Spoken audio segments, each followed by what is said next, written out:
as a child. I thought I told you to scram. Ooh, nom nom. Have you ever been so deeply afraid of a child's horrifying behavior that the memory lingered deep in the dark depths of your brain? Have you ever considered asking your parents for another sibling because you either didn't want to be lonely or didn't get along with your current one? My name is Brett, and I've got a fever dream that'll make you second guess adding another branch to your family in this bone-chilling minisode of Nightmares as a Child. And now, on to the story. This particular occurrence happened around the time my sister and I were fighting a lot because of our increasing differences in interests, such as TV, music, games, etc., which led to her spending more time with my cousin Kate and leaving me to my own devices. The more my sister spent with my cousin, the more I felt excluded and alone, despite the fact that I had a good friend I'd visit down the street named Max, which you've actually seen in a previous minisode featuring the Dead Man's Float.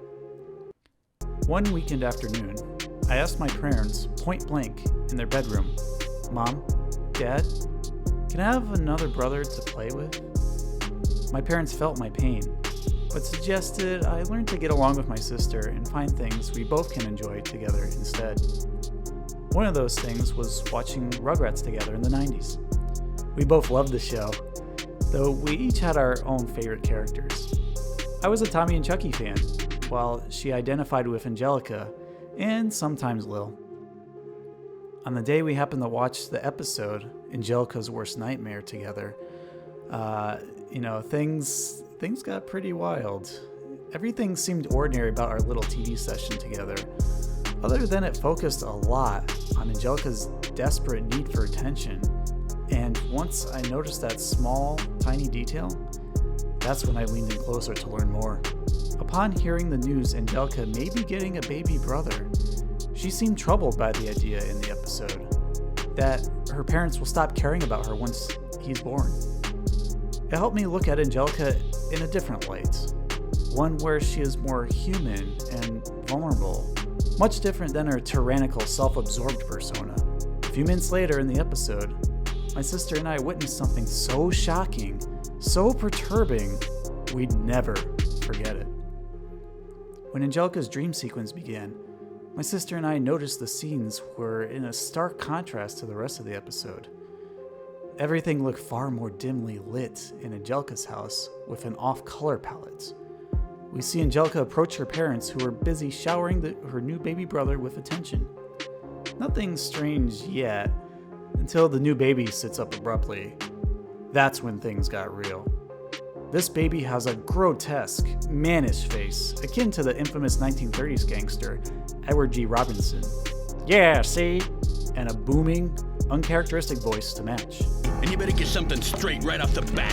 There ain't room in this house for the both of us. From the very moment he opens his mouth, he proclaims his intentions. "I'm the new baby, the alpha male, and I'm going to do whatever it takes to make sure I'm the only one getting the attention and affection from Charlotte and Drew, and keep it away from you." Angelica screams in fright from the introduction and runs to her parents, but they disregard her concerns completely. Instead, they shove her into a dark, cramped laundry room with a single piece of cheese to eat for dinner. Considering how small and cramped our laundry room was at the time of this memory, this episode was hitting home hard for me as the firstborn child.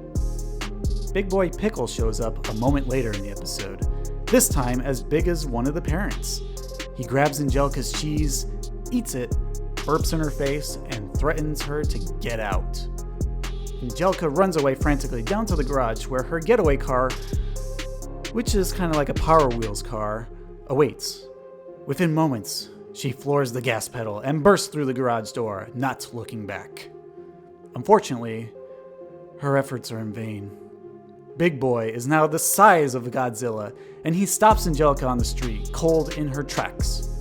The imposing baby brother picks up the car, then proceeds to open his purple-lipped, gaping maw to swallow Angelica whole. Angelica wakes up panicked and shouting, "Don't eat me!" Drew runs into the bedroom to comfort his only daughter. They head to the living room where Charlotte reveals they won't be having a baby after all, assuming the test gave a false positive, or Charlotte Pickles had a miscarriage. It was never made clear. While Angelica feels relieved by the news upon returning to her bedroom, the episode made it clear to me that having a new brother in the family could create a new dynamic that I may not be ready for. And I remember staring blankly at the TV screen for the next 5 minutes, lost in thought about the idea of having another sibling added to the family and what he could look like. Later that night, after watching this episode, I had a dream that the house was very dark, despite all the light switches in the hallway being in the on position. I remember wandering the halls looking for my parents, because I wanted to know if they were going to have a little brother for me to play with, based on my request. No one was to be found. Not a soul in my parents' bedroom, or even in my sister's bedroom. The house was dead empty. Not knowing what to do, I prepared to get ready for bed, hoping everyone would be back in the morning. I remember grabbing my pajamas fresh from the laundry room and changing in there to get ready for bed, and then hearing a strange voice coming from the hallway. I put on my pajama pants, then looked outside. Standing 2 feet away from me in the hallway was Big Boy Pickles himself. My eyes widened, and my throat tightened up. I could barely breathe, let alone speak. He grabbed me by the shirt collar and told me, "Listen here, buddy boy. I'm the new kid around here, and I'm not sharing any toys or playing with you. You had your chance to get along with us, but your time is up. I'm the man of the house now." I mustered the strength to shove him back into the stair railings behind him and regain my voice. "Why are you here? You're just a cartoon." Big Boy got back up and angrily replied, "I'm your new baby brother. Angelica's parents didn't want me, but yours did, and I'm here to stay." I couldn't believe what I was seeing or hearing. I retaliated. "Yeah, well, I changed my mind. You're not welcome here." He warned me, "Doesn't matter. This is my house now." Just then, Big Boy lunged at me, and I dove over him out of the laundry room. I instantly closed the door on him and ran down the stairs. The front door wouldn't open, no matter how hard I yanked on it. I ran into the kitchen door and then to the sliding door leading to the deck. All locked. Suddenly, I was beginning to feel more like Angelica the more I thought about it in this moment. Big Boy stomped down the stairs taunting me. "You're gonna make great num-nums." I was alone and locked inside my own house. What else could I do? There was only one more place I could escape. I chose to sprint to the mudroom door, grabbing my parents' car keys from a basket as I dashed through the kitchen, and then dove into a small crevice under the passenger seat chairs of my family's Chevy Tahoe.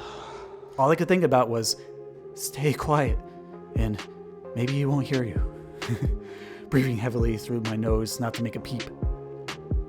The door opened slowly. I heard bare footsteps looking around. I prayed he would go back inside, or at least out the back door into the backyard so I could make my escape. Worst case scenario, if I made it back to my bedroom, I could lock all the doors and windows and just stay in there, armed and ready until morning. A moment of stillness. Then I heard the car door ripped open. "Aha! Now you're num-nums!" The hulking baby pulled me out of my feet and dangled me over its big, gaping baby maw. I screamed bloody murder, only to see the lights flicked on. My parents and sister were staring at me from the doorway in the garage. "Brett, what are you doing here this late?" my dad asked. My eyes widened, and I looked around disoriented, knowing that I'm back in reality and out of the nightmare, but still not quite feeling it. I was just sleepwalking. Guess I couldn't get any sleep in bed, so I was looking for a comfy place to crash. I nervously laughed. My mom waved to me to come back to bed with everyone. I closed the SUV door and joined everyone upstairs. My imagination really ran away with me that time. The next day, I asked my mom if we were still going to have another baby boy or girl join us in our family, hopefully brother. I don't know her exact words, but she told me something along the lines of, "I know this is scary dealing with change, Brett, but I bet if you learn to embrace having a new addition to the family, it won't be so bad." Turns out, she was right. In May of 1996, my brother Devin was born, and while my anxieties have been rising since my nightmares over time, all of them actually melted away once I saw how, handsome and tame a child he was. From then on, he and I were very close. And I even shared my love of 90s Nick shows with him as we got older, especially Are You Afraid of the Dark? My sister still played with my cousin Kate often, but the three of us always remember the times we have just having fun, regardless of the nightmares along the way.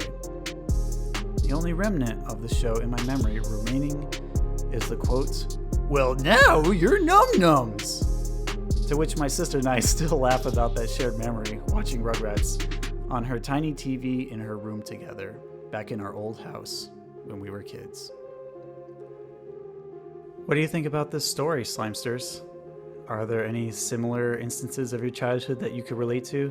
Or perhaps you have your own story you'd like to share with us on this minisode series? Write to us at splat-attack2021@gmail.com and we can share your story on here. I can narrate it or you can record yourself. All right, I think that'll do it for today. I'm going to go head to bed and hopefully sleep soundly and not dream of any more big boy babies. Splat you later. This has been an episode of Nightmares as a Child.